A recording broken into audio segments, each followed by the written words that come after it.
The big discussion these weeks has been on the landlord tenants bill. Joining me on the set right now is none other than Council Anan. KPG, a great property management firm.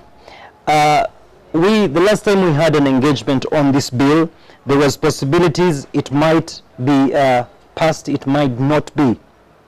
What is the picture and impression right now as far as the landlord and tenant bill is? The picture right now, the current status quo is that the cabinet has approved the landlord and tenant bill, and they're optimistic to pass the bill. It's very important for us to understand that the stakeholders of the landlord and tenant bill, for example, the property owners and the commercial property owners have not been included.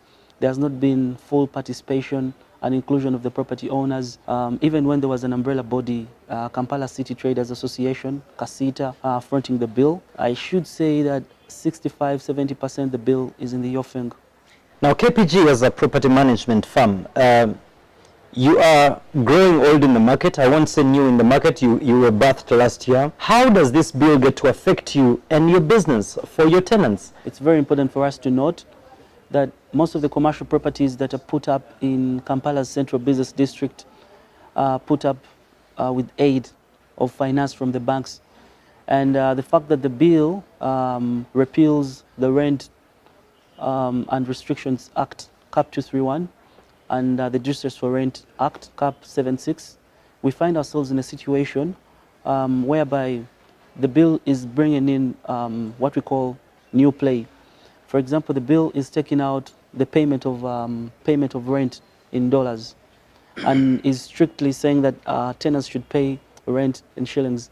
Actually, you'll be shocked that the biggest problem of tenants downtown is not payment of dollars in payment of rent in dollars. It's actually the payment of rent. Many people watching right now, when the knock of the sound that rent won't be paid in dollars anymore according to the bill, you'd think that would be exciting news for them. Why should it not be? It shouldn't be exciting news for them because what's going to happen ultimately is they're going to fight for space because it doesn't favor the property developers are not favored. Like I said, most of their finances from the banks, with the borrowing capital of the shilling at 20% and high interest rates versus the borrowing capital in dollars at 8%, they wouldn't be able to borrow if they're going to.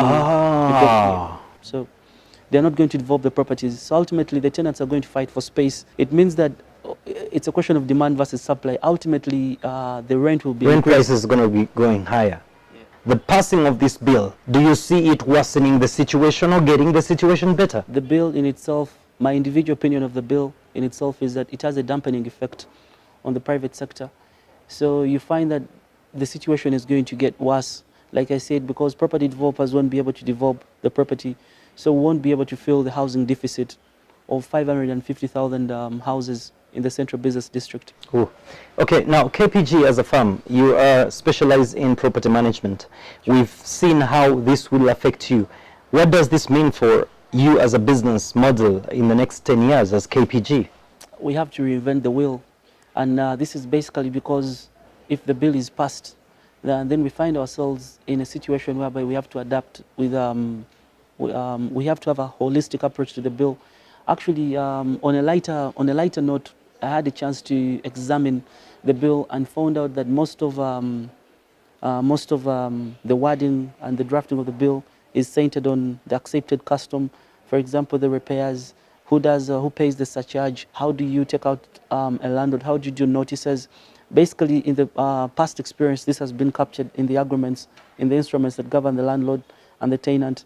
And what we're looking at right now is we are looking at it being incorporated into a norm or an accepted law. And in as far as distress is concerned, it's strictly bringing into consideration the fact that you can only take out someone of the property with the court order.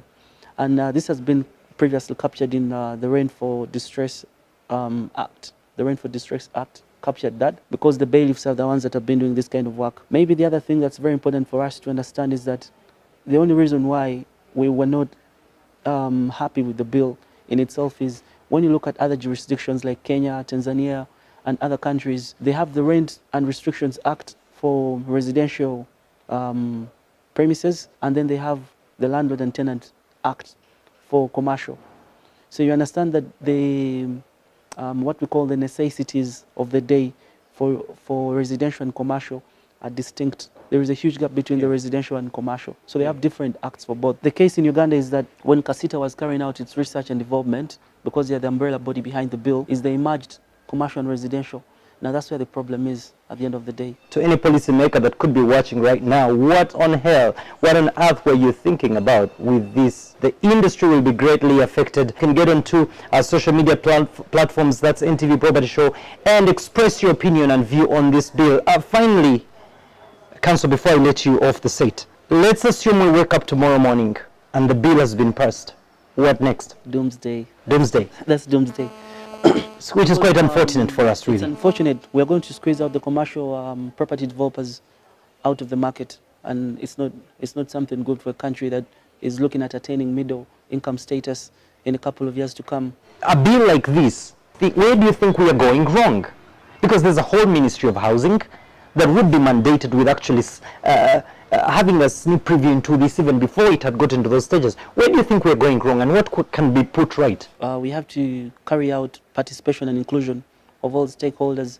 The stakeholders are the banks, the commercial property owners, and the tenants, because some tenants that occupy most of these premises raise their concerns. Yes. And their concerns were rent increments and the currency. Yes. But then we have not consulted the commercial property developers. We have not carried out market research and development to find out if we pass the bill, they can sustain themselves in the market, if they can increase on the commercial properties in the market.